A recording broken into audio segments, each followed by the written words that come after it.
Hello everyone, welcome back to the channel. Today we're exploring Adobe Acrobat, a versatile tool for PDF editing that can simplify your business workflows. If you've ever struggled with managing PDFs, this guide will show you how to edit, organize, and enhance them effortlessly. Let's get started. Editing text and images. Open a PDF in Adobe Acrobat and click on the Edit PDF tool. You can modify text, adjust fonts, and reposition elements. To edit images, click on them directly to resize, move, or replace them. Organizing pages. Use the Organize Pages feature to rearrange, delete, or insert pages.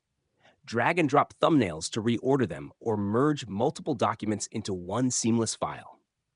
Adding annotations and comments. Collaborate with your team by adding sticky notes, comments, and highlights.